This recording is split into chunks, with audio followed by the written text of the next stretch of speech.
Hello everybody, today we will discuss about the classification of optical fiber based on the refractive index. Optical fibre कितने तरीके होते हैं और based on the refractive index, जैसे refractive index रहेगा उस हिसाब से ये चेंज होते चले जाते हैं। ये ऑप्टिकल फाइबर क्या होते हैं और इसके बारे में हम पढ़ेंगे वो इस तरीके से। Classification of the fibre based on the refractive index, there are two types: step index optical fiber, graded index optical fiber. Step index optical fibre जो है इसके अंदर जो ग्रेडिंग होती है यानी कि वो स्टेप बाय स्टेप वेरी करती है। When the refractive index of the core cladding and air in optical fibre vary step by steps, then the fibre is known as the step index fibre. इसे step index fibre कहा जाता है। आपको अगर ये नहीं पता है कि क्लैडिंग और कोर क्या होता है तो आप मेरी प्रीवियस क्लिप देख सकते हैं जिसके अंदर मैंने ऑप्टिकल फाइबर में समझा है। यहाँ ऑप्टिकल फाइबर N1 है, N1 यानी रिफ्रैक्टिव इंडेक्स ऑफ। इसके बाद जो है क्लैडिंग दे रखा है, क्लैडिंग का N2 रहती है एंड फिर आपका उन्होंने एयर का बताया, एयर का अपर रिफ्रैक्टिव इंडेक्स है। तो यहाँ ये अलग अलग स्टेप्स में आते हैं।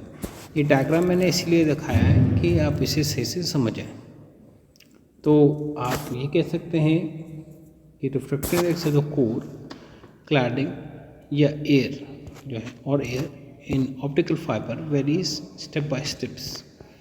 इस तरीके से जो है अगर चेंज होते हैं तो optical fibre is known as step index fibres. It is important to mention that the core has uniform refractive index N1। N1 का refractive index जो है कोर का है। कोर क्या होता है बेसिकली ऑप्टिकल फाइबर में जो सेंटर, ये जैसे आप देखेंगे सेंटर का ऑप्टिकल फाइबर का सेंटर सिलेंडर रहता है उसे कोर कहा जाता है। तो इसका रिफ्रैक्टिव इंडेक्स जो है आपका N1 दे रखा है, N1 है। और उसके बाद क्लैडिंग है। क्लैडिंग एक आप ये कह सकते हैं आप ग्लास या फिर रिफ्रैक्टिव इंडेक्स जिसका डाइलेक्ट्रिक कॉन्स्टेंट यानी प्लास्टिक हो या ग्लास हो और उसका रिफ्रैक्टिव इंडेक्स N2 है, जिसे यहाँ पर मेंशन भी है N2 रहता है। कोर का N1 है और एयर का जो है N3 है। इस तरीके से जो है N3 है तो हम इसको रिफ्रैक्टिव इंडेक्स में चेक कर सकते हैं।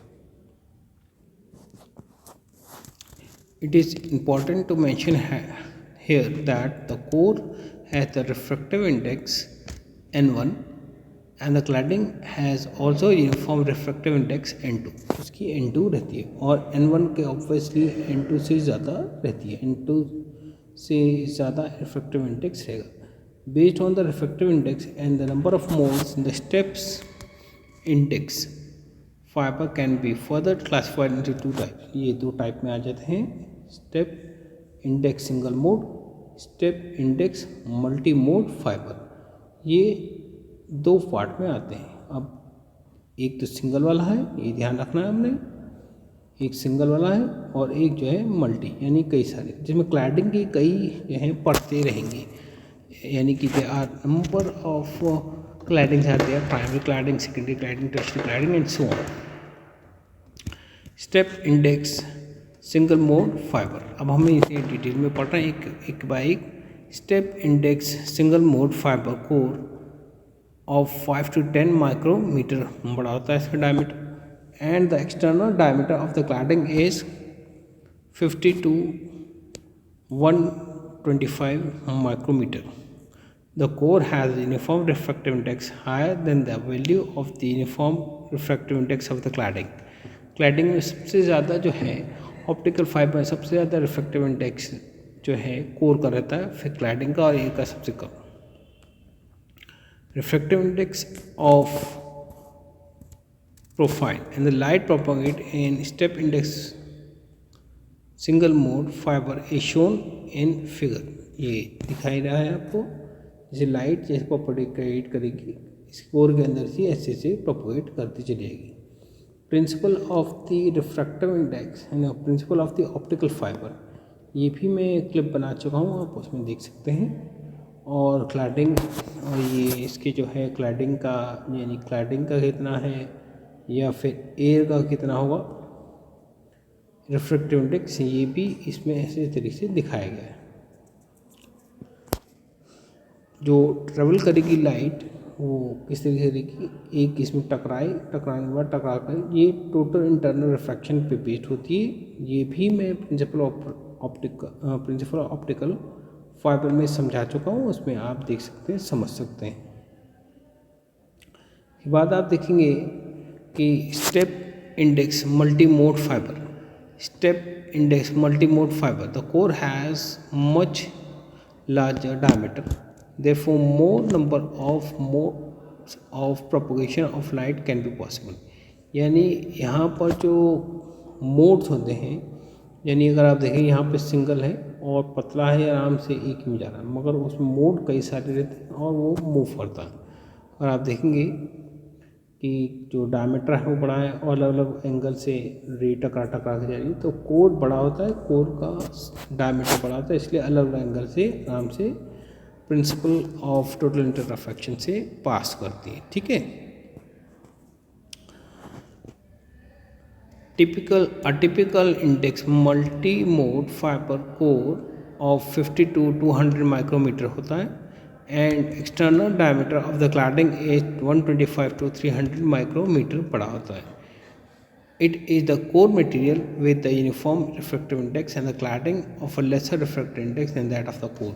इसमें भी यही कंडीशन रहती है, कोर की जो है रिफ्रैक्टिव इंडेक्स, यानी कि इस वाले का सबसे ज़्यादा रिफ्रैक्टिव इंडेक्स रहता है, उसके बाद जो है क्लैडिंग का रहता है, क्लैडिंग का रिफ्रैक्टिव इंडेक्स कम रहता है।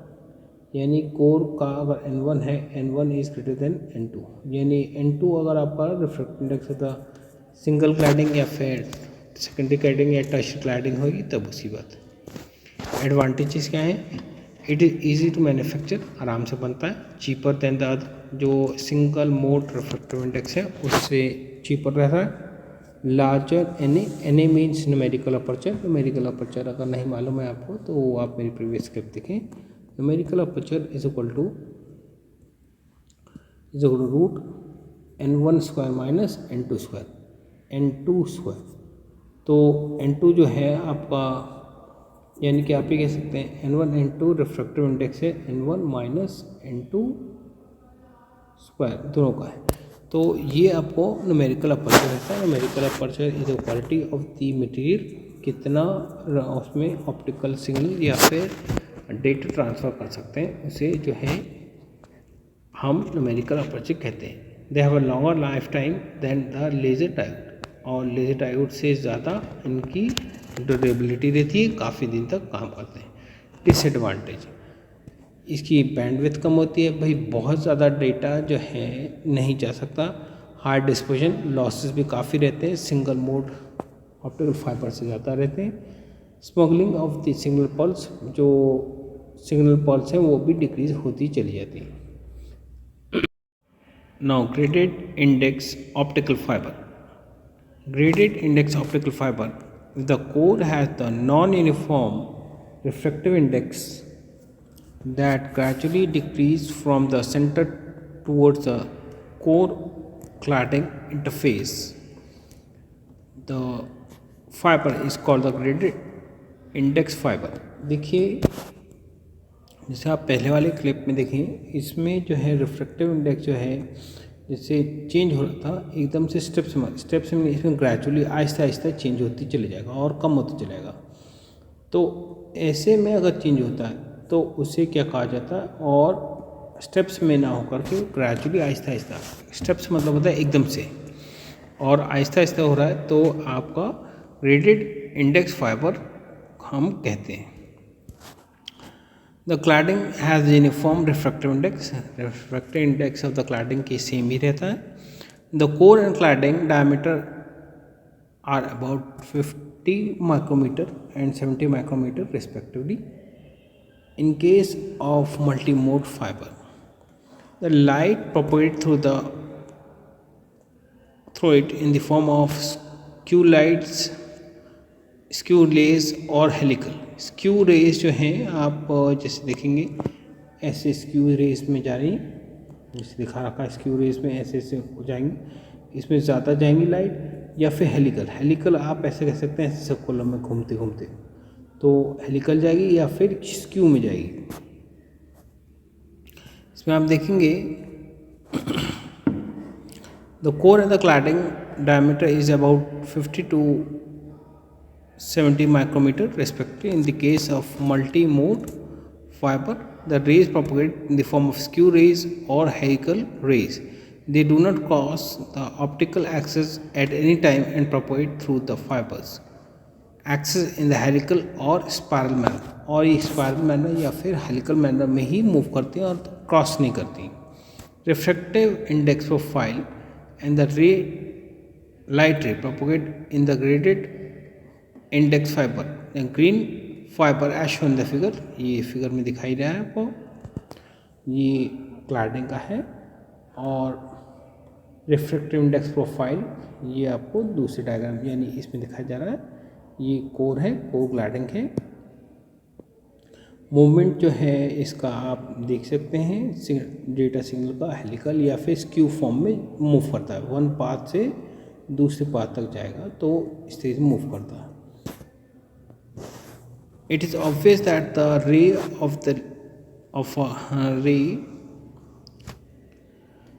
it is obvious that the figure that a ray is continuous bend and travel in a periodic path along the axis।